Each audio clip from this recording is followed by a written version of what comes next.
Fréquence Paris Pluriel 106.3. FTP, la radio del pueblo.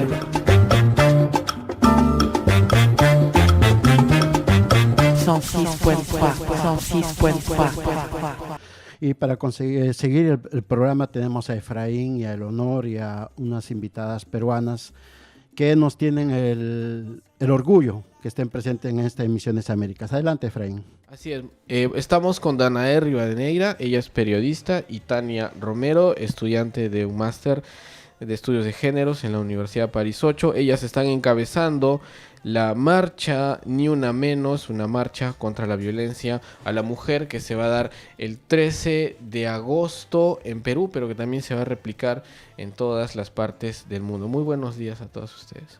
Buenos días, ¿qué tal?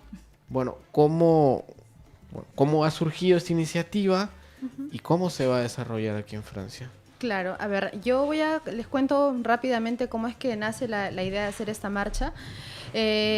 Digamos, la idea nace en Lima, o en Perú, si es que se quiere, debido a dos casos emblemáticos que hubo. Primero, el de Arlette Contreras, que es una chica, digamos que si uno ha seguido más o menos las noticias, en Ayacucho ella fue golpeada por su pareja, ella fue a un hotel a terminar con él y el tipo no aceptó que ella rompiera la relación. Entonces en las cámaras de seguridad se ve cómo él la persigue, digamos, la estropea y casi la mata, ¿no? Literalmente casi la mata.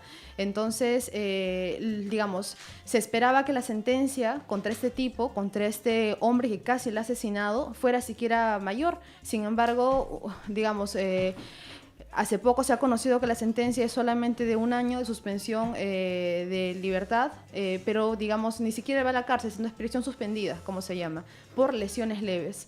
Entonces, el mensaje que queda es, entonces, digamos, lesiones leves, casi la ha querido matar, pero se considera lesiones leves. La pregunta que uno se hace es, entonces, ¿qué se estaba esperando? ¿Que la mate? ¿No? Y, digamos, hay otro caso también que es reciente, que es el de una bailarina, Lady Guillén, que ella fue secuestrada por su pareja y golpeada también. En un inicio la fiscalía pidió 27 años por el tema de secuestro, por haberla secuestrado y además por violencia familiar. Sin embargo, el Poder Judicial absolvió a este sujeto, a Ronnie García, por el delito de secuestro y solamente le dio 4 años de prisión suspendida. Entonces, otra vez, ¿no? ¿Cuál es el mensaje? O sea, ¿qué se está esperando que pase con las mujeres? ¿Solamente quieren que haya sanción cuando se las asesine, cuando se las mate? Entonces, a raíz de eso es que la indignación creció, porque no es el único caso. O sea, hay un montón de casos aislados como este, y donde se demuestra que el Poder Judicial en realidad no defiende a las mujeres, ¿no? O sea, digamos, la vida de las mujeres parece como si no valiera. Entonces, se creó un grupo en Facebook, como una manera de expresarse, y esto fue lo más llamativo porque día tras día se sumaban miles de mujeres. Actualmente el grupo tiene casi 60.000 mujeres, bueno, hombres también forman parte del grupo, pero pasó una cosa súper curiosa, es que cada mujer empezó a contar un testimonio donde había sido víctima de violencia sexual, había sido víctima de abuso, de violación, de golpes, de maltratos, de diferentes cosas, y mujeres que por primera vez en su vida se atrevían a contar esto frente a todo el mundo, ¿no? Entonces se creó una dinámica, digamos, sin igual, porque no se había visto esto, era sorprendente, y cada persona que leía el testimonio uno se encontraba sumamente tocado por ese tema. Y lo peor es que se reconocía, porque todas las que estamos aquí hemos sido alguna vez víctimas de violencia. O sea, a todas nos han metido alguna vez la mano, nos han dicho cosas asquerosas en la calle. Digamos, para ir a un trabajo hemos tenido que saber que tenemos que estar más bonitas para que nos hagan caso. En fin, ese tipo de cosas. Entonces, nosotras dijimos, bueno, si es que se va a hacer esta manifestación en Perú, nosotros estamos aquí en Francia, tenemos que dar apoyo a esto, tenemos que hacer un plantón, decir, también estamos con ustedes, porque además no es un tema de Perú solamente, sino es Latinoamérica, pasa en Francia, pasa en todas partes, y ya es hora de que esto pare, ¿no? Entonces piensan que vinculándose con otras organizaciones del mismo objetivo, podrían así levantar un movimiento más generalizado, no solamente en Perú, pero tener un movimiento que va a permitir hacer avanzar la legislación sobre este tema. Pues el primer objetivo es hacerse notar, es decirle a la gente, estamos hartas de este maltrato, estamos hartas de que la justicia funcione de esta manera. Y sí, efectivamente, aquí con las chicas que nos estamos organizando, lo que queremos decir también es que, bueno, somos, digamos, mujeres y hombres que nos hemos agrupado libremente, no pertenecemos a ninguna asociación, a ningún partido político, por más que alguna, bueno, todas seguramente tenemos nuestras propias, digamos, inclinaciones, ¿no? Preferencias, pero este tema va más allá de eso, ¿no? O sea, lo que estamos defendiendo aquí son nuestros derechos como seres humanos. Y sí, estamos tratando de vincularnos con asociaciones aquí en Francia para tener mucho más peso, ¿no? Para ver si es posible hacer, digamos, presión internacional, porque este caso además no es el único. O sea, a medida que vayamos conversando, Tania también va a contar otros casos que hacen que el tema de la legislación peruana y cómo se vulnera a la mujer pues sea una cosa inaudita. Tania, cuéntanos, este 13 de agosto, a partir de las 5 de la tarde, en la explanada de la Plaza Trocadero, se va a convocar a esta concentración. Bueno, naturalmente quieren llevar el mensaje, pero después del 13, ¿cuáles son las expectativas? Eso es, digamos, algo que está en proceso de construcción, ¿no? A raíz del grupo que se ha armado acá en París, ya hay una dinámica que se ha lanzado en la cual se han creado videos con fotos, la idea del testimonio, etcétera. De la misma manera, en Perú también se han creado distintas comisiones, coordinaciones, de manera a que no quede solo en una manifestación, ¿no? Porque el tema es que efectivamente la gente va a salir a las calles en Lima el 13 de agosto, pero todo el trabajo preparatorio, ¿no? Todo este tema de trabajar lo que significa la violencia de género y qué vamos a hacer después, ¿no? Y los temas que están actualmente pendientes en la agenda, ¿no? Que lo vamos a conversar más adelante, el tema de las esterilizaciones forzadas, son cosas que implican que tiene que haber un después, ¿no? Y yo voy a aprovechar un poco este tema para ver un poco cómo ha sido también la evolución de esta gran movilización, Ni Una Menos, que si bien nace en Perú ahora y va a realizarse el 13 de agosto, tiene su origen en Argentina, en el 2015, ¿no? Que fue el lugar en el que también a raíz de casos emblemáticos que fueron la gota, ¿no? Que rebalsó del vaso, se creó una movilización, así que no tiene punto de comparación, en la que más de 200.000 mujeres y también hombres, digamos, fueron hasta el Congreso, la Plaza del Congreso, para manifestarse, ¿no? Contra el feminicidio, contra las violencias hacia las mujeres, contra, digamos, incluso yendo un poco más allá de este tema de violencia que muchas veces es restringida al tema de lo físico, ¿no? O lo sexual, porque la violencia de género también se revela, por ejemplo, en las boletas de pago, cuando las mujeres ganan hasta 30% menos, ¿no? Cuando, lo que decía Dana, tienen que cultivar todo el aspecto un poco más estético para poder sobresalir frente a sus colegas, hombres, etcétera, ¿no? En las publicidades, ¿no? El hecho de hacer a la mujer un objeto, ¿no? Hay muchas reivindicaciones que se pusieron adelante, ¿no? en el tema de la movilización Ni Una Menos en Argentina, y que repercutió en América Latina. Es decir, el 3 de junio del 2015 hubo esta masiva movilización que tuvo efectos también en Uruguay, donde hubo 10.000 personas, en Chile, en México, ¿no? Estaba el Ni Una Menos, pero también retomaron el lema de Vivas nos queremos, y hace poco la movilización más reciente fue la que tuvo lugar en España, ¿no? El 7 de noviembre del 2015, a raíz de, la tasa de feminicidios excesivamente alta, ¿no? Había más de 100 mujeres que habían muerto hasta la fecha, ¿no? Que habían sido asesinadas, ¿no? ¿No? Eso es interesante tenerlo en cuenta también, para ver que esta movilización se inscribe en el marco de una reflexión y una organización de las mujeres, ¿no? A escala más latinoamericana e internacional respecto al tema de la violencia, ¿no? Solamente hablaste de una gota que hizo la diferencia en Argentina, y quisiera saber exactamente qué fue a raíz de este movimiento que realmente impuso después lo que dijiste, lo que explicaste. Sí, bueno, digamos que en Argentina, acá en Perú, digamos, hay los dos casos que acaba de mencionar Danae, ¿no? Sí. En Argentina gira mucho en torno a la cuestión de igual el feminicidio y Pero la hubo un falta. caso. Hubo varios casos, en verdad, no hubo uno solo, pero hubo varios en los que precisamente había un abismo inmenso entre la magnitud de lo que sucedió y la respuesta del Poder Judicial, digamos, ¿no? Entonces eso fue lo que empezó a hacer que la población quisiera organizarse y movilizarse respecto a tasas de feminicidio que se extendían, no sé, a sobremanera, digamos, ahí en Argentina.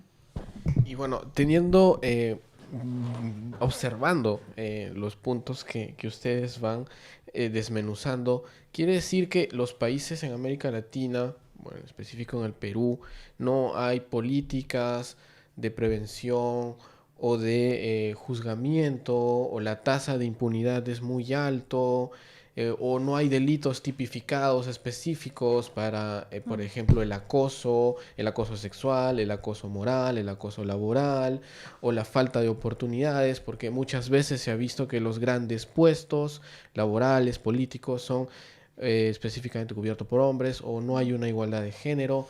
¿Cómo se desarrolla? Al parecer no es una prioridad de los gobiernos en América Latina la igualdad de género y la oportunidad de las mujeres. Pues mira, habría que, tal vez la manera más evidente de mostrar cómo es que la legislación está tan en contra de la mujer, sea simplemente ir al Código Penal, y yo he hecho una revisión justamente antes de venir aquí. Del Código Penal peruano. El Código Penal peruano, cómo sancionaba las violaciones. Hasta 1991...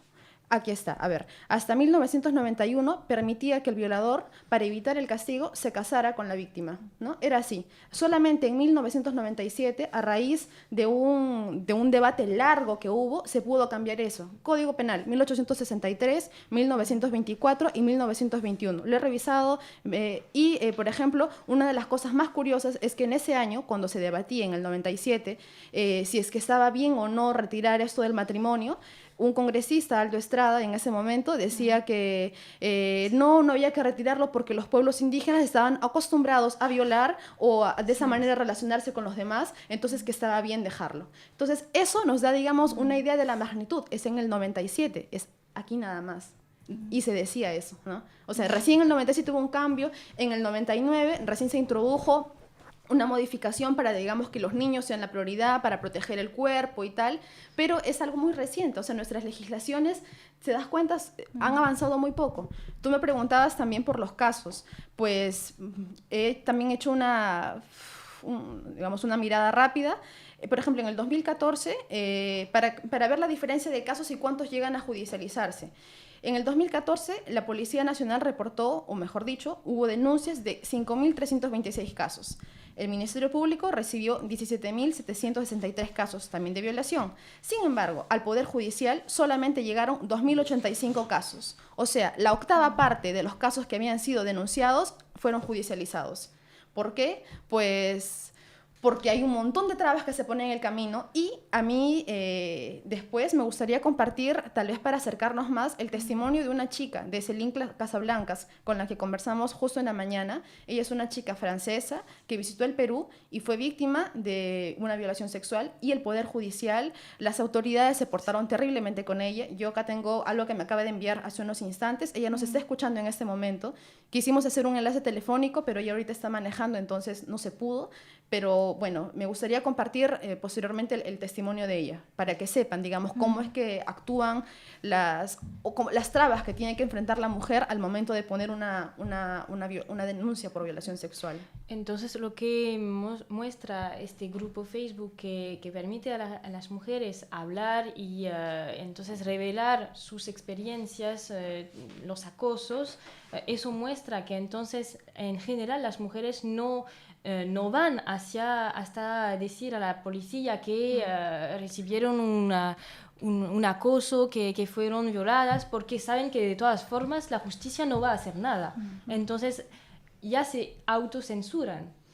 Sí, la autocensura empieza en casa, digamos, ¿no? Empieza con la culpa con la que se suele criar, ¿no? E incluso con esta especie de moral en la que siempre se va a sospechar, ¿no? Finalmente, el hecho de que si sucede algo es porque de alguna manera la mujer lo provocó, ¿no? Que es algo que hemos retomado un poco en la presentación de la manifestación del plantón, ¿no? Es decir, el hecho de que la mujer va a la comisaría y le dicen, bueno, después de todo lo que nos has contado, ¿qué hiciste tú para provocarlo, ¿no? Y que es algo que es un sentido común, que podemos verlo a lo largo de los testimonios, como las víctimas, incluso antes de ir a la justicia, ¿no? Tratan de conversarlo con sus propios familiares, su propio entorno, que es el lugar donde incluso la mayoría de casos de violencia sexual ocurre.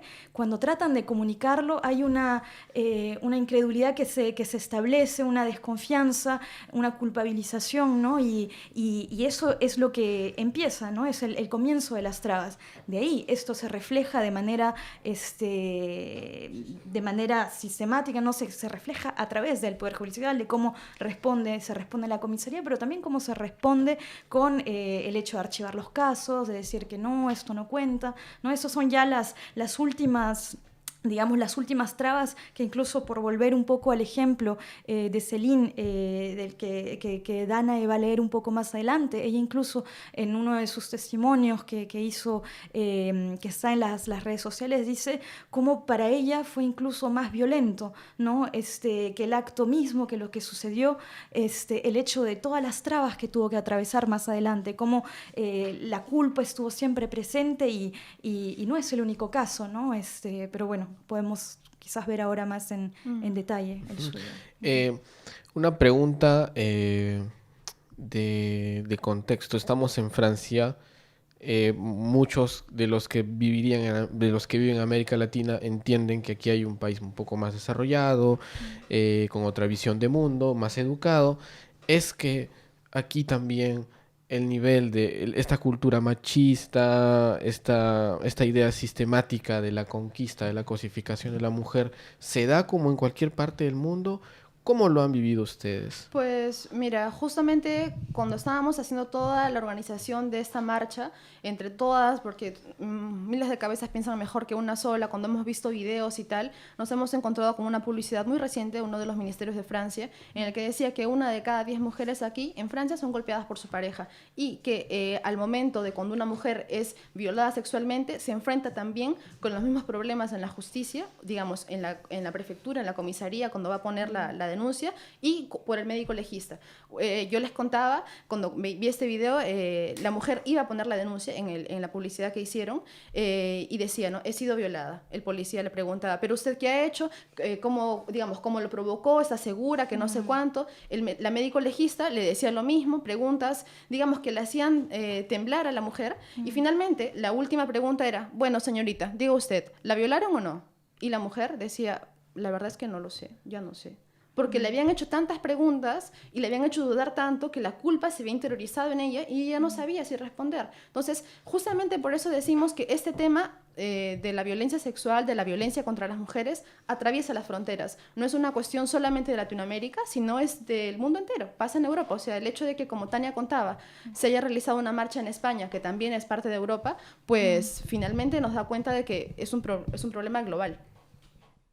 Sí, quiero decirles también de que el problema de la violación en el Perú es terrible. Las niñas entre 11 y 15 años son violadas. ¿Cómo es posible que en un país 11 niñas van a tener hijos que tienen una edad de 15 años en el transcurso de estos 3 meses? Y todo es por violación. Se calcula que son 1.500 niñas que van a esperar hijos en el Perú. Tenemos de un lado esa triste realidad y tenemos de otro lado el lenguaje de edad media del cardenal de Lima. ¿Cuál es la opinión de ustedes como mujeres y como peruanas ante todos estos datos y ante ante estos comentarios que nos trae la prensa del Perú? Pues, bueno, como justamente hemos venido diciendo, y desde el inicio, el contexto en el que vive la mujer actual, la mujer peruana, pues va en contra de sus derechos. Todo lo que hemos dicho desde el inicio hasta el momento no ha hecho más que describir la situación en la que nos encontramos, y que, como decía justo anteriormente, va más allá de que sea solamente Perú, sino que es un problema que atraviesa a todo el mundo. Es cierto que en países como de Latinoamérica el problema se presenta con mayor fuerza, es verdad. Y también es un problema grave que hemos encontrado nosotras, el hecho de que Perú, a pesar de ser un estado, digamos, laico, pues la vinculación con la Iglesia Católica sigue siendo tan estrecha, porque eso influye en el tema de políticas, digamos, de políticas de libertades sexuales, de políticas de reproducción, que finalmente van en contra de la mujer, ¿no? Yo quisiera retomar, porque precisamente en el marco de la campaña Ni Una Menos a Perú, Cipriani retoma un poco sus palabras, ¿no? En las que decía, las campañas para dañar la dignidad de la mujer en su ser mujer y madre, queriendo imponer la llamada ideología de género, no son humanas, ¿no? Es para retomar un poco cuál fue su respuesta ante Ni Una Menos, y que es una de las respuestas, bueno, que es un caso particular, pero digamos a las que se choca un poco esta campaña, ¿no? Es decir, efectivamente, un país en el cual el tema de la mujer, mujer madre, mujer, está muy asociado a este deber, digamos, a no desviarse de lo que se quiere, lo que debe ser una mujer, digamos, ¿no? Una mujer madre, etcétera, etcétera, heterosexual, entre otros términos, ¿no? Y por eso es que, digamos que la campaña Ni Una Menos también ha permitido abrir un poco ciertas polémicas al respecto, ¿no? Es decir, que la violencia hacia las mujeres es la violencia que se ejerce sobre el hecho de que no puedan disponer sobre sus cuerpos, no puedan decidir o no puedan vivir su orientación sexual o identidad de género, digamos, ¿no? Son temas que han comenzado a emerger, y que efectivamente en el marco del debate actual un poco, ¿no? En Perú, es algo que es bastante candente, ¿no? Porque se choca con pensamientos muy arraigados, con posiciones sostenidas de manera bastante fuerte, ¿no? Pero que al mismo tiempo están empezando a encontrar también una respuesta por el lado tanto de los colectivos de mujeres como los colectivos LGBTI, ¿no? Que empiezan a digamos, luchar por sus derechos, ¿no? Porque se suele decir, y creo que es bastante correcto esta cuestión de que los derechos nunca se han mendigado, sino que se exigen, ¿no? Se exigen y se terminan obteniendo también por la lucha y la organización, ¿no? que se van teniendo. Por supuesto. Sí. Entonces el paso siguiente sería sensibilizar más de manera muy... ¿cómo decir? Elegir a un cierto tipo de población y sensibilizar a este grupo de población para cambiar las mentes. Yo pensaba en el trabajo que hace el Centre Hubertine Auclair acá en París, y que organiza con sociólogos que vienen en los colegios, en los institutos, para explicar a los jóvenes qué es la sexualidad, cómo perciben su relación con su pareja, y entonces hacer reflexionar a los jóvenes sobre lo que es la igualdad de género. Y entonces yo pensaba quizás se podría hacer un trabajo semejante en Perú, en América Latina en general, para justamente tocar a los jóvenes, que son los que permiten después cambiar la sociedad, puesto que son el futuro. Pues yo creo que una de las maneras que, justamente por eso el grupo de Facebook ha sido tan importante, este grupo donde hay casi 60.000 personas ya, es porque ha permitido justamente hacer eso, sensibilizar. Uno no se da, cuando uno ve la cifra en frío, cuando uno dice, hay tantas mujeres víctimas de violación sexual, hay tantas mujeres que mueren, dice, bueno, sí, pues, pero no es, ¿quiénes serán esas mujeres? Y no se da cuenta que son las que están a nuestro alrededor, las que han sido víctimas. Entonces, justamente ese grupo ha sido importante porque en el grupo yo creo que todas hemos encontrado amigas que han sido víctimas de algún tipo de violencia y que no sabíamos que les había pasado, ¿no? O sea, yo he encontrado muchas de mis amigas que por primera vez han confesado allí y yo he dicho, wow, y hemos estado juntas o a mi lado todo el tiempo y no nos hemos dado cuenta. Entonces, yo quisiera aprovechar para Tania y yo que podamos leer algunos de los testimonios. Vamos a tratar de hacerlo corto, Sí, pero creemos que supuesto. es importante porque a veces el número no refleja la dureza digamos, del daño que se hace. Vamos a empezar primero con el testimonio de Celine. Ella nos ha dado su autorización para poder leerlo.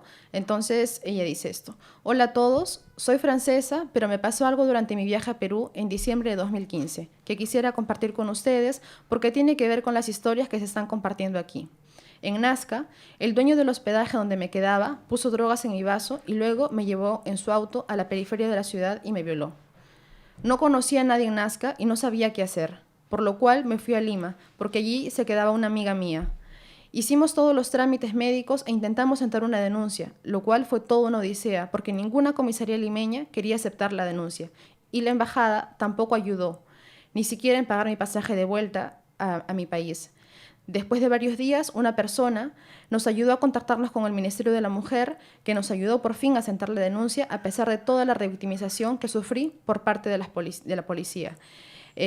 Aquí yo voy a ir a otra parte que es justamente cuando ella cuenta las trabas legales. Entonces, me dice, como primer paso, a ver, dice, te cuento un poco cómo pasó en la comisaría de Miraflores. Primero nos hicieron esperar un tiempo infinito en la comisaría. Ya a ese momento ya tenían la ayuda del Ministerio de la Mujer, así que mi amiga y yo sí teníamos un apoyo oficial, pero igual no nos querían ayudar. Después, como a medianoche, nos enviaron a una comisaría que no quiso escribir la denuncia. Luego nos mandaron a Miraflores otra vez. Nos quedamos allí hasta las 3 de la mañana, contando mi historia, con el policía que no quería escuchar y me cortaba siempre la palabra. Me preguntaba cosas estúpidas como, ¿por qué viajaste sola? ¿Por qué esperaste 4 días para hacer la denuncia? Mi amiga terminó por escribir la denuncia en lugar del policía, porque él estaba intentando modificar mi versión. Por ejemplo, escribía que yo casi vomité, que no podía caminar, que no podía casi hablar por la droga.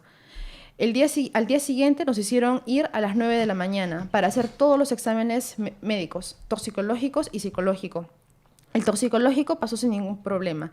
El ginecológico me asustaba mucho, pero el doctor era muy simpático y dejó que mi amiga se quedara conmigo, así que todo bien. Pero el examen psicológico fue un horror. El señor me preguntaba cosas íntimas como cuál es mi religión, si tengo novio, cuál es mi relación con mi padre, cuántas experiencias sexuales he tenido, por qué viajaba sola, etcétera, etcétera.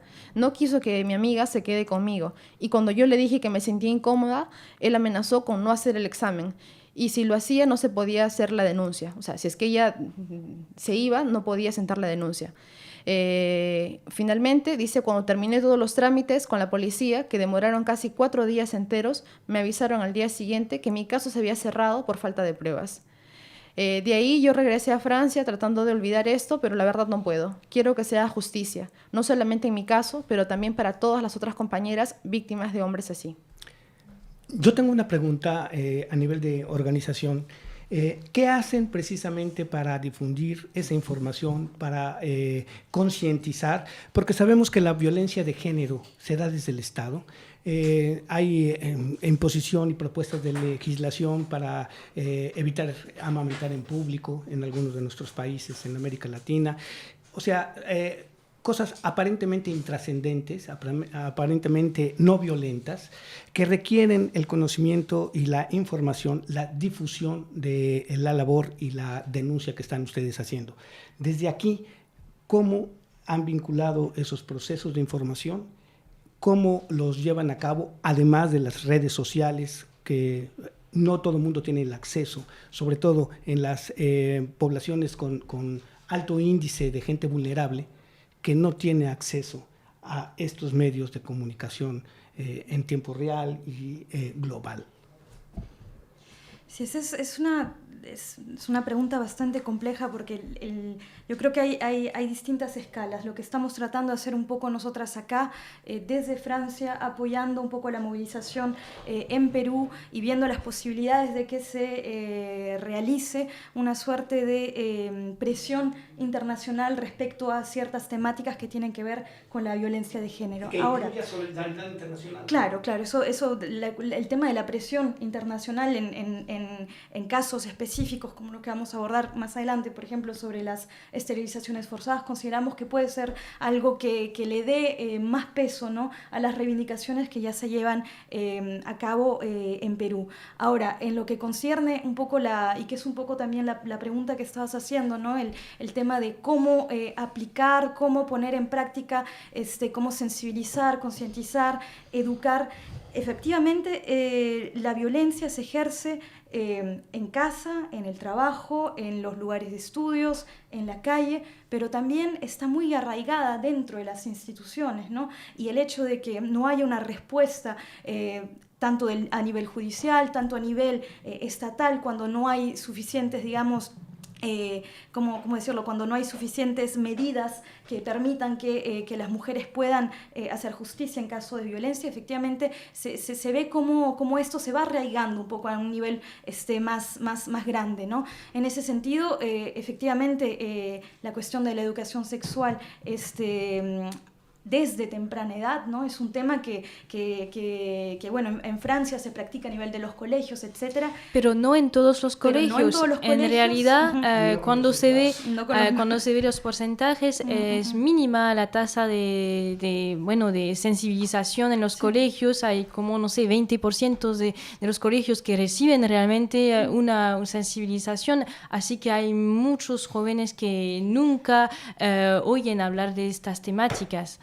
Así que... Sí, es verdad que digamos, hay ciertas medidas que se tratan de poner en práctica. En Francia pasaron hace poco la ley contra el acoso sexual, etcétera. O sea, hay medidas que se tratan de poner en práctica, pero que siempre se chocan un poco con qué medios se realizan y hasta qué punto se pueden verdaderamente poner en práctica, ¿no? Estás hablando de los porcentajes y en Perú se choca con otra realidad, ¿no? Que es de por sí el hecho de que hay todavía mucho tabú sobre este tema.